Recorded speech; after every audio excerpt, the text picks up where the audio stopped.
లేదు. ఈ అదృష్టాన్ని నేను ఎంత అసలుకి అక్కడ జన్మించడం ఒక ఎత్తు అయితే, ఈ అదృష్టాన్ని నేను ఎంత గొప్పగా ఆవిష్కరించుకోగలిగానంటే, అవి 1987-88 ప్రాంతం. నేను ఎంఏ ఫస్ట్ ఇయర్లో జాయిన్ అయిన రోజులు కృష్ణదేవరాయ అనంతపూర్లో. వీళ్ళన్నిటికీ అంటే ఇవాళ సంత్ సేవలాల్ మహారాజు అక్కడ ఉన్నాడు. 317 ఎకరాలు అక్కడ ఆ భూమిని మరి ఏర్పాటు చేయగలిగారు. ఒక పెద్ద గుడి కట్టారు, ఒక పెద్ద టెంపుల్ ఉంది అక్కడ. దాదాపుగా జూనియర్ కాలేజీ ఉంది, గురుకులాలు ఉన్నాయి, ఒక ఇంజనీరింగ్ కాలేజ్ ఎస్టాబ్లిష్ అయింది అక్కడ. అమ్మవారి టెంపుల్, అద్భుతమైనటువంటి అమ్మవారి టెంపుల్ కూడా అక్కడ ఎస్టాబ్లిష్ అయింది. దీనికి అంతటికీ కారణము మా జాతి మొత్తం రుణపడి ఉన్న మహానుభావుని పేరు స్మరించాలి, పూజారి రంజిత్ నాయక్ గారు. ఆ మహానుభావుని యొక్క చలువ చాలా గొప్పది. మమ్మల్ని అందరినీ, మాలాంటి వాళ్ళని 6-7 మంది టీం ఆ రోజులో, ఇది 1988లో విషయం మాట్లాడుతున్నా. ఆ రోజు 800 రూపాయలు జీతం ఇచ్చి సేవాలాల్ మహారాజు గారి యొక్క జీవిత చరిత్రతో పాటు వారు నిజంగా గుత్తి గుంటకల్ అనంతపురం జిల్లాలో జన్మించారా, జన్మించి ఉంటే ఆనవాళ్ళు ఏమైనా దొరికాయా, ఆ పరంపరలోనే మనం చేస్తూ మా టీం లీడరు మహానుభావుడు గవర్నమెంట్ ఇన్స్ట్రక్టర్ ఐటీలో గవర్నమెంట్ ఐటీలో పనిచేసే చీనియా నాయక్ గారు, ఆయన కింద వర్క్ చేశాం మేమంతా. సరే, ఇది ఒక భాగంగా జరుగుతుంది నేపథ్యం. కేవలము అక్కడక్కడ జానపద పాటలు మాత్రమే సంత్ సేవలాల్ మహారాజు గారి యొక్క పుట్టుక గురించో, లేకపోతే నగారా పాటలో వాజా అంటాము, ఢాలో పాట, ఇట్లాంటివన్నీ మొత్తం ఉన్నాయి. సో PhDలో భాగం కావచ్చు, లేదా ఒక ప్రాజెక్ట్ వర్క్, మేము ఎంఏ ఫైనల్ ఇయర్ లో ఉన్నప్పుడు ఒక ప్రాజెక్ట్ వర్క్ లో భాగంగా కొన్ని జానపద పాటలు కొన్ని సేకరణ చేయడం ద్వారాగా అక్కడ ఒక పాట, అది ఏమో అదృష్టమో దురదృష్టమో లేకపోతే నేను చేసుకున్న పుణ్యమో కానీ మన పూర్వజన సుకృతం, ఆ పాట నాకే దొరకడం. ఆ పాట దొరికిన మరుక్షణంలోనే ఇమీడియట్ గా ఆ పాటను తీసుకెళ్లి చీనియా నాయక్ చూపించడం. చీనియా నాయక్ అక్కడి నుంచి ఆగకోకుండా ముంబైలో ఉన్నటువంటి రంజిత్ నాయక్ చెప్పడం, రంజిత్ నాయక్ అనంతపూర్ రావడం. ఒరే, ఈ పాట పుట్టింది కాబట్టి డెఫినెట్ గా సంత్ సేవలాల్ మహారాజ్ గారి యొక్క జీవితము ఇక్కడే ఎక్కడో ఉంది తాండా, మీరు వెతకాలి. అసలు పాటను పట్టుకొని వెతకడం ఏంటి? ఎస్, జానపదంలో చాలా పాటలు ఉంటాయి, 100,000 పాటలు ఉంటాయి. వాటినన్నీ తీసుకొని క్రోడీకరించుకొని ఎక్కడో ఈ పాటలో ఏదో మహత్యం ఉంది, మర్మం ఉంది అని చీనియా నాయక్ గారు గుర్తించడం. మాకంతా అప్పుడు పరిశోధనాత్మకమైనటువంటి నాలెడ్జ్ నిజంగా నాకు కూడా లేదు. నేను అప్పుడు ఫస్ట్ ఇయర్ అయిపోయి సెకండ్ ఇయర్ ఎంటర్ అయినటువంటి విద్యార్థిని. సో ఈ విధంగా ఆ పాట కూడా మీకు ఒక 4 లైన్లు పాడి వినిపిస్తుంది. గుతిరే ఖిలామా గవడి రోఖాడు. ఈ పాట ఎవరు పాడారంటే గుజ్రీబాయి, వయసు 78 సంవత్సరాలు, కట్టకిందపల్లి తాండా, గుత్తి మండలం. నేను ఇది 88-89వ సంవత్సరంలో సేకరణ చేశాను. ఈ పాట 1988వ సంవత్సరంలో ఈ పాట నేను రాసుకున్నాను. మరి అప్పుడు మీరు ఏం చేస్తున్నారు మరి విద్యార్థులు? 88లో మీరు గుర్తించుకోవాలి. సరే, ఈ పాట గుతిరే ఖిలామా గవడి రోఖాడు రామాజీ నాయకే రోతాడో బాందోచ. చాలా జాగ్రత్తగా వినాలి. ఖేరాళి గవడి రోఖాడు చలో జరోచ ఖేరాళి గటేలా రోచ రచ కాళే ఖుడేరో పాణి పీరీచ దుదియ తడాయ మవాసోలే. ఇది పాట. అంటే అయ్యా, ఇక్కడ రామ్జీ నాయక్ తాండా ఒకటి ఉంది, ఆయనకి 7,000 ఆవుల యొక్క మంద ఉంది. అవన్నీ మొత్తం కాళోకుండం అంటే నల్ల చెరువు, అంటే నల్ల బావి నీళ్లు ఇక్కడ తాగుతున్నాయి. గడ్డి వేసి మేత వేసిన తర్వాత నీళ్లు తాగి దూదియా తళావ్ అనేది ఒకటి, అంటే ఆ వాసం చేయడానికి తళావ్ అంటే దూదియా తళావ్ అంటే పాల చెరువు అని అర్థం. అది అక్కడ ఆ ఆవుల మంది అక్కడ ఉంది. కాబట్టి ఇదే చిన్న ఒక హింట్, నేను సేకరణ చేసినటువంటి పాట. ఈ పాట రంజిత్ నాయక్ దగ్గర ఆవిష్కరించడం జరిగింది. 100% దీన్ని మరి పరిష్కరించాల్సిన బాధ్యత, పరిష్కారం అని ఏంటో తెలియదు, పరిశోధన అంటే తెలియదు. అసలు ఇది ఈ విధంగా పాటలు చాలా ఉన్నాయి, మస్తు ఉన్నాయి. మరి ఈ పాటల్ని పట్టుకొని ఎంత దూరం పోతాం? సాక్ష్యం లేదు, ఒక అధికారిత లేదు, ఎక్కడ లేదు. అసలు మనం ఏం చేయాలి? ఇది రోజు వెళ్ళడం, చీన్యా నాయక్తో అనంతపూర్లో బస్ ఎక్కి గుత్తికి రావడం, ₹1 ఛార్జీ, గుట్టకల్ గుత్తి మధ్యలో స్పెండింగ్ మిల్ దగ్గర రోజు అక్కడ బస్ స్టాండ్ లో ఆగడం, అక్కడ నుంచి మళ్ళీ ₹1 ఇచ్చి ఒక బన్ను, ఒక గాజు సీసాలో బన్స్ ఉండేటి చిన్న చిన్న రొట్టెలు, ఆ రొట్టె తినడం, టీ తాగడం, మళ్ళీ సాయంత్రం తిరిగి అనంతపురం వెళ్ళిపోవడం. దాదాపుగా 6 నెలలు ఎక్కడా లేదు, దొరకలే. గుత్తి దగ్గర అసలు ఈ పాటను పట్టుకొని ఏంటండి మీరు అసలుకి మమ్మల్ని హింస పెడుతున్నారు? ఈ పాటను పట్టుకొని ఎవరైనా సంత్ సేవలాల్ మహారాజ్ యొక్క చరిత్ర చదవమంటే రాయగలుగుతామా? ఎస్, రాయాలి. ఇదే చరిత్ర ఏదో ఒక రోజు దొరుకుతుంది. రోజు మాదిరిగానే మేము అక్కడ వచ్చి ఆగిన తర్వాత ఒక 60 ఏళ్ల ఒక తాండా స్త్రీ సారా కాంచుకొని ఒక ఇత్తడి గింజలో ఆ సారాను ఇట్లా మోసుకొని వస్తున్నది. ఏప్రిల్ మే నెల అనంతపూర్లో ఎండ వాగిపోతుంది, ఎక్కడ నీళ్లు డ్రాప్ ఇంత చుక్క నీళ్లు ఇక్కడ చూద్దామంటే లేదు. మేము అనంతపూర్ నుంచి సీసాలో తీసుకొచ్చి నీళ్లే తాగాలి. కాబట్టి ఆ విధమైనటువంటి వ్యవహారం ఉంది. ఆమెను పట్టుకున్నా, అయ్యమా తల్లి నీ దండం పెడతాను, నువ్వు ఎక్కడి నుంచి వస్తున్నావు? సారా వండాలంటే, గుడంబా చేయాలంటే నీళ్లు కనీసం అంటే బిందెలు నీళ్లు కావాలి. సారా వండే వాళ్ళకి తెలుస్తుంది ఎన్ని నీళ్లు కావాలో సారా వండాలంటే. కాబట్టి ఎక్కడ నీళ్లు లేవు, నువ్వు సారా ఎక్కడి నుంచి చేస్తున్నావు? ఏం చేస్తున్నావు? మాకేం లేవయా, మాకేం అసలుకి నీళ్లు కరువే లేదు. ఎక్కడ ఉన్నాయి నీళ్లు? కాలువకుండ ఉంది కదా ఇక్కడ, కాలువకుండ ఇక్కడ దొరికేసింది నాకు. ఈ గేయంలో కాలువకుండ అనేది దొరికేసింది. ఓహో, కాలువకుండ ఉంది అక్కడ అంటే నల్ల చెరువు, నల్ల బావి అనేది అక్కడ ఉంది. కాలువకుండ ఈ మాట కోసము దాదాపు 6 నెలలు పరితపించాం. ఈ కాలువకుండ పట్టుకోవడానికి 4 గంటలకు తాండాలో వెళ్ళి ఆమె ఇల్లు చూసుకొని, అమ్మా ఎప్పుడు చూపిస్తావు కాలువకుండ? నేను కాదయ్యా, ఈ తాండాలో 100 మంది సారా వండుతారు. నక్కనదొడ్డి తాండాలో సారా వండే వాళ్ళందరికీ కాలువకుండ తెలుసు.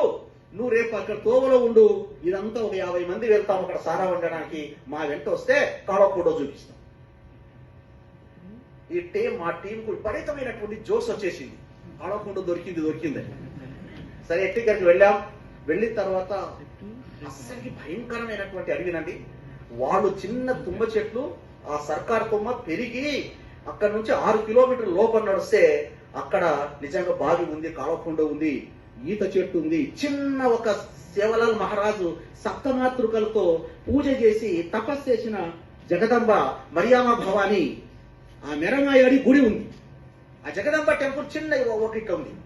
సరే అక్కడి నుంచి ఆగకుండా తుమ్మ చెట్లలో దూరి ఆ విధంగా చూస్తే దాదాపు 64 పాడుబడిన ఇళ్ళు అక్కడ దొరికాయి. అదే రామ్జీ నాథ్ తాండా.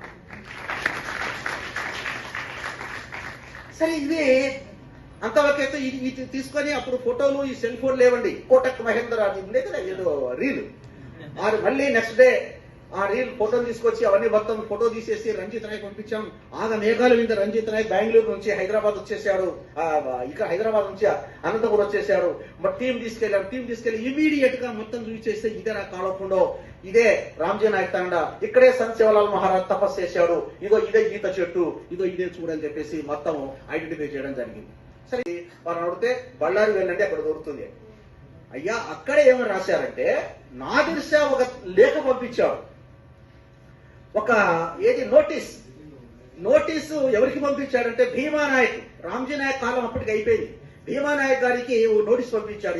ఆ నోటీస్ లో ఏముందంటే, మీకు 7,000 ఆవులు ఉన్నాయి, మీరు ట్యాక్స్ కట్టాల్సిన పన్ను ఈ 7,000 ఆవులకు గాను ₹270 కట్టాలి ట్యాక్స్. అట్లయితేనే మీ ఆవులు మేయాలి ఇక్కడ, లేకపోతే మీ ఆవులు మేయడానికి వీలు లేదు. ఎందుకంటే మీరు ఒట్టి పుణ్యాన కేరళలో గట్ల మొత్తం టోటల్ గా ఆక్యుపై చేస్తున్నారు కొండలని, గడ్డంతా మొత్తం దేశం ఆవులన్నీ, కాబట్టి మీరు ఆవులకు ట్యాక్స్ కట్టాలి. చిట్ట చివరి ఔరంగజేబు కుమారుడు నాదర్ షా అనేవాడు గుత్తి కోటకు ఆక్యుపై చేసుకుని వాడు ఒక తాగీదు పంపించాడు. సో అది ₹270 7,000 ఆవులకు గాను ఎట్లా వేసాడు ట్యాక్స్. ఆ ట్యాక్స్ రిసిట్ ఉంది అప్పుడు రాసిండు. సార్ గూలెత్తును గరిసేసానంట, ఆ గరిసేసానికి మాత్రం ₹67 ట్యాక్స్ వేశారు. ఆ ఒక్క ఎత్తుకు మాత్రమే ₹67 ట్యాక్స్, మిగతా ఆవులకని. సరే ఇదంతా మొత్తం గందరగోళ వ్యవహారం ఉందండి. ఈ వ్యవహారాన్ని పట్టుకోవాలంటే ఎస్ కరెక్ట్ హిస్టారికల్ ప్రూఫ్ ఇది. ఈ ప్రూఫ్ను పట్టుకోవడానికి మళ్ళీ తిరిగి బళ్ళారి వెళ్ళాము. ఒక 27 రోజులు ఇదే ఇప్పుడు జగన్నాథరావు అప్పుడు ఐజీగా ఉన్నాడండి. ఇప్పుడు ఉన్నటువంటి ట్రస్ట్ చైర్మన్ జగన్నాథరావు మరి మన ఎమ్మెల్యేలు, ఎంపీలు ఇటువంటి వాళ్ళందరూ ఆడ 27 రోజులు పెట్టి ఎన్నికలకు శివరావు పాటలు రాసినటువంటి చిన్న డాక్యుమెంట్ పట్టుకున్నాం. ఆ డాక్యుమెంట్ పట్టుకొని ఇక్కడికి వచ్చేసి అక్కడ ఏమేమి ఉంది, ఏంటి వాళ్ళ వ్యవహారాలు అంటే ఇవన్నీ ఎందుకు చెప్తున్నానంటే ఇదంతా ఒక ఎత్తు.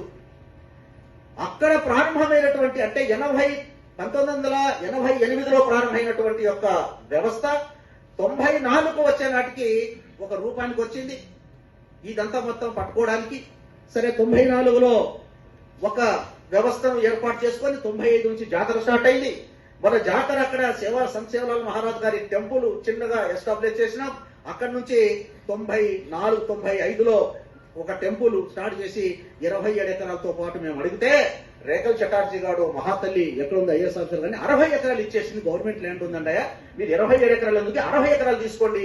ఇప్పుడు అది దాదాపుగా 317 ఎకరాల్లో గుడి అక్కడ ఎస్టాబ్లిష్ అయిపోయింది. మెల్లమెల్లగా 1000 మందితో, 10,000 మందితో, 5,000 మంది, 6,000 మందితో పోయి ఇవాళ దాదాపుగా 2 లక్షలు, 3 లక్షలు, 5 లక్షల జనాభా కలిగిన జాతర ఇవాళ జరుగుతుంది. అంటే ఇది 2002 నుంచే పికప్ అయింది. సో ఇదంతా ఓకే హిస్టారికల్ వ్యవస్థ వ్యవహారం.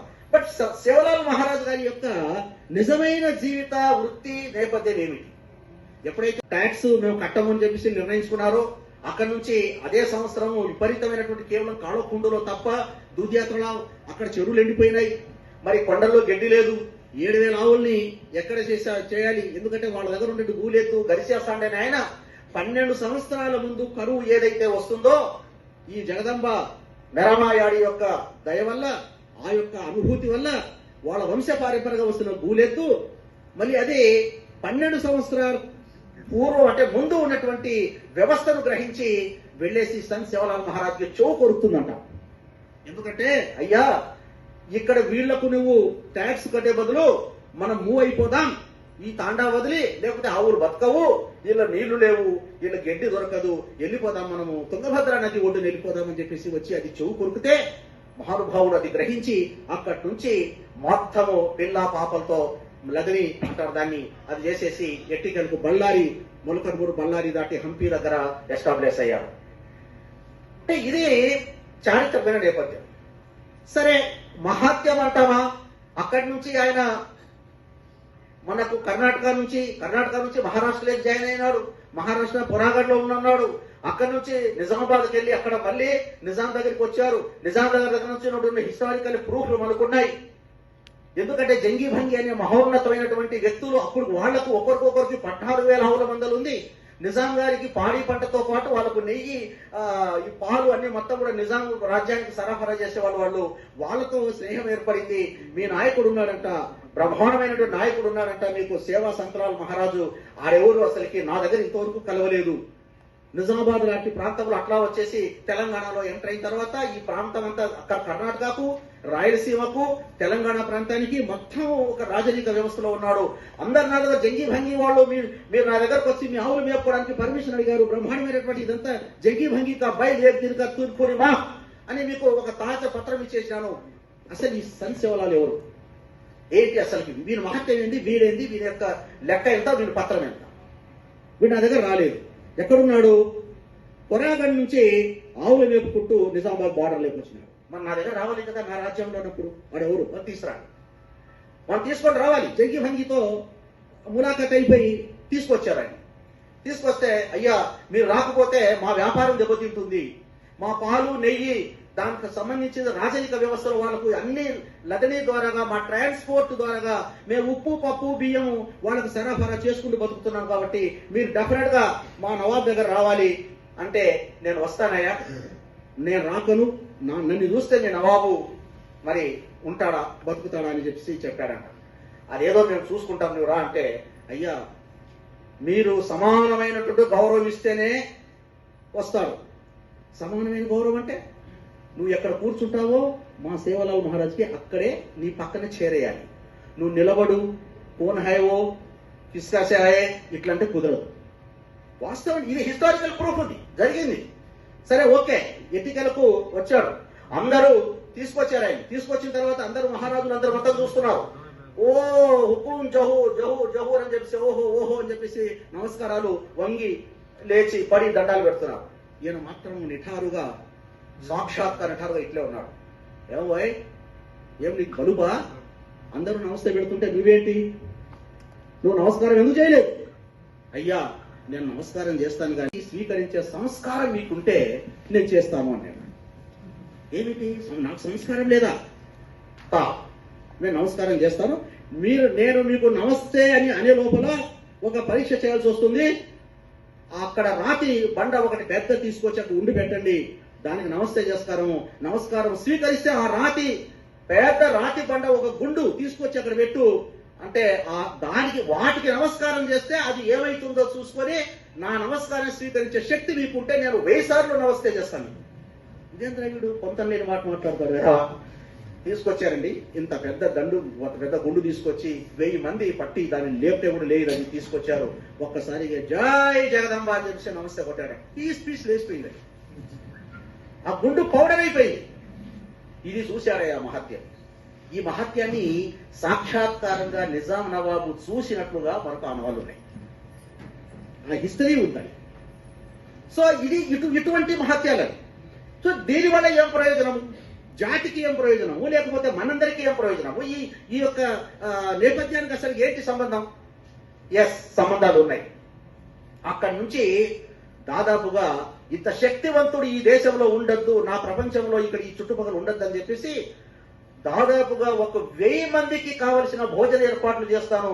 ఎందుకంటే ఆ భోజనానికి ముందు ఈ మిఠాయి తినండి అని విషం కలిపి మిఠాయి పంపడము అది గ్రహించాడు మహానుభావుడు. జగదంబ పేరు ఒక్కసారిగా స్మరించి ఈ ఎడమకాలి బొట్టిన వేలతో ఆ మిఠాయినంతా మొత్తం కూడా ఇట్లిట్టు అనుకుంటూ పోయినాడట. ఆ విషం కాస్త మొత్తము ఏమీ లేకుండా అది ప్రక్షాళన అయిపోయింది. మిఠాయి తిన్నటువంటి సైనికులు, ఆవులు, ఎడ్లు అద్భుతమైనటువంటి ఆరోగ్యంగా ఉన్నారు. అది కూడా గ్రహించారు. అది గ్రహించి ఇంకా జంగి భంగితో నా వల్ల కాదయ్యా, ఆయన దేశ పర్యటనకు ఎటువంటి ఇబ్బంది లేదు, ఇదో మేము ఆభరణాలు భరణంగా ఇదో ఇన్ని కోట్లు ఇస్తున్నామని చెప్పేసి కూడా వాళ్ళతో తీసుకొని అక్కడి నుంచి నిజాం నవాబు నుంచి మొదలైనటువంటి యాత్ర బస్తర్కు వెళ్ళింది, మధ్యప్రదేశ్. ఆ తర్వాత కొలియా అనేది, ఇప్పుడు కూడా కొలియా అనేది ఒక రాజస్థాన్ లో జైపూర్ నుంచి 70 కిలోమీటర్ అండి. అది ఇప్పుడు అర్బన్ అయిపోయింది. ఆ ఊరికి కూడా వెళ్ళొచ్చాం మేము. కొలియా అనే ఊరు ప్రాంతం, ఆ జిల్లాది కొలియా జిల్లా. కొలియా జిల్లాలో అక్కడ ఒక తాండా ఇప్పుడు కూడా సరే అక్కడి వరకు కూడా ప్రచారానికి వెళ్ళాడు. అంటే ఈ మొత్తం లోక కళ్యాణం కొరకు ప్రచారం చేసినటువంటి మహానుభావుడు. అంటే ఇక్కడ ఇంతకుముందు మా కుమార్ అన్నాడు, పొలిటికల్ థింకర్ గాను ఎకనామికల్ థింకర్ గాను మనకు ఒక సాంస్కృతిక ఉద్యమం తెచ్చిన మహానుభావుడుగానే మనం గుర్తించాం తప్ప ఇటువంటి నేపథ్యం మనం ఎందుకు దీన్ని ఈ కోణాల నుంచి ఆవిష్కరించలేదు. మంచి మాట, మంచి ప్రశ్న. ఆ కోణాలు కూడా ఉన్నాయి. ఒకసారి చూడండి.